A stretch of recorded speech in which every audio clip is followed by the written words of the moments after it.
जय जगन्नाथ मोर ओडिशार भाई भौणी मानक मु डॉक्टर अनिमा मिश्रा सुदूर दिल्ली रु स्वागत जनावि मोर ये नुआ चैनल ये चैनलटा अचानक आपण मैंने पचारे चैनलटा आरंभ कली कहीं फॉर्चुनेटली बहुत वर्ष पर 20-22 वर्ष पर मत ए कोरोना काल रे लॉकडाउन रे मत सुविधा मिलला एक सुजोग मिलला मत ओडिशा रे पुणी थे 2 मास रहा से मु अनुभव कली जे ओडिशा रे आमे सबु क्षेत्र रे आगू गले बहुत इंफ्रास्ट्रक्चर वाइज इम्प्रूवमेंट है किंतु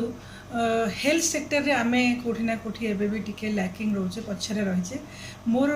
सेठिका भाई भौणी माने मते बहुत गुडे क्वेश्चन पचारथिले एबे मु चाहूची जे लॉकडाउन पीरियड रे आपण माने घरे रहिछंती आ घरे रही निजको सुरक्षित रखी समाज आम समाज पई योगदान करछंती आ कोरोना बढ़िया पई न बढ़िया पई आपण माने हेल्प करछंती मुझे तार दिल्ली आसला पर मु अनुभव करछी आमे केमती करिछि केते प्रोग्रेसिव इम्प्रूवमेंट हेछि आमे केमती एफर्ट करछे घरे रहिबा द्वारा आमर मेंटल एंड फिजिकल हेल्थ रे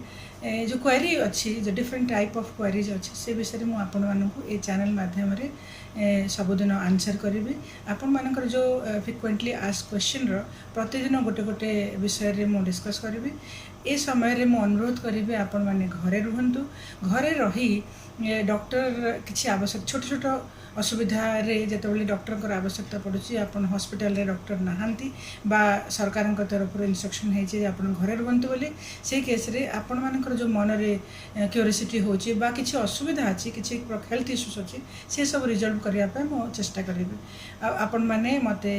WhatsApp through video call video message through और वीडियो और ऑडियो मैसेज थ्रू आपन जदि मत किसी क्वेश्चन पठाइबे मु तार answer करिबे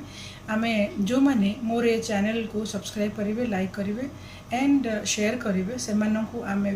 free audio and consultation online consultation आमे देबु मु चेष्टा करुच्ची जगन्नाथ कृपारू आपण मानकर ए सब असुविधा रे आपण मानक ए असुविधा समय रे मु आपण मानकर टिके हेल्प केमथे हेले हेल्प कर परिबे आज जो टॉपिक आम नहींचु से टॉपिक होची एकने बा व्रण व्रण उपर बहुत गुड़े क्वेश्चन आम पाक आसला से क्वेश्चन रो आंसर मु आपण मानक आज देबी पिला माने बा एवरी एज रे को हेले एज रे एकने हे परिबो एकने रो एक्चुअली काहे की होची से क्वेश्चन समस्त मते पचारचंती जनरली एकने बा व्रण हमर तैलीय त्वचा बा ऑयली स्किन रे हमर हुए आ जेतेबेले क्लॉगिंग हे जाए पोर्स गुड़ा क्लॉगिंग है कि डर्ट वगैरह जब प्रॉपर क्लीन हो ना पार्ची ताहले से बैक्टेरियल ग्रोथ है कि से एकने पस्फॉर्मेशन हो जाए एकने हुए और एकने को आम केमती केते प्रकार स्किन अच्छी ताको केमती आम मेंटेन करवा स्किन को फ्लॉलेस देखा आम कौन कर ये सब विषय में मुझे आपन को डिस्कस करी प्रथमे व्रण विषय कहूँ व्रण खाली फेस रे नहीं आपण मानक मु कहि दोची आपण मानकर जानकारी पाई मु कहूँ जे एकने खाली आमर मुहरे हुए आमर बैक रे शोल्डर रे लोअर बैक रे मध्य होची ताकू प्रिवेंट करया हेले हमें क्लीनिंग बहुत इंपोर्टेंट क्लीनिंग इज लाइक आमर internal cleaning and external cleaning is important cleaning रे आमे जनरली कौन करूँ जो टीवी रे एड आसूची बा कि आम गोटे सजेस्ट कला आमे तार गोटे फेस वॉश बा ए क्लींजर गोटे यूज कर दो जी जोटा कहला सेटा यूज कर दो एक्चुअली सेमती करिया कथा नुह आमे कौन करिया कथा जे सब बेले आमर एक right kind of face wash use करिया दरकार right kind of face wash is like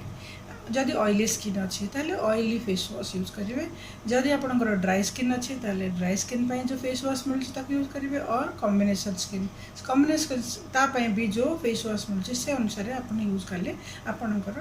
problem हेनी जनरली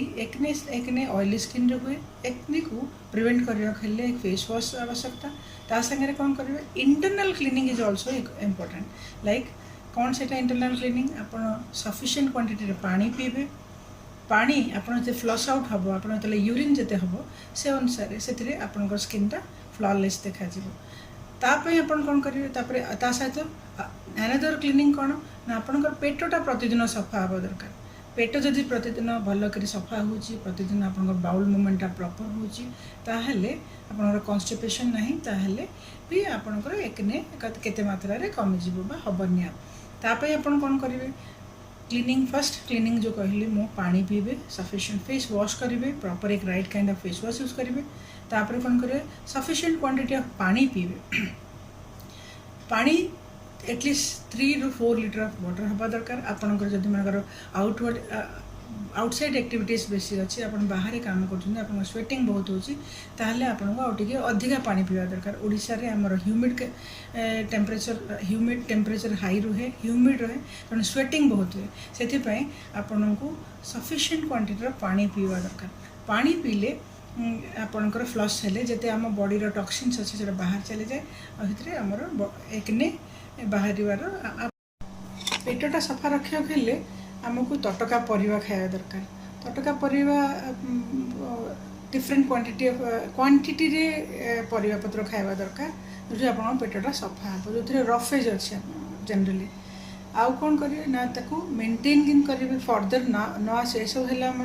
इंटरनल क्लीनिंग रे externally a right kind of face wash आपको यूज करी क्रीम जो मनकर आपंकर गोटे आउटब्रेक ट्रांसफॉर्मेशन होती गोटे एंटीसेप्टिक लगातु तापर आम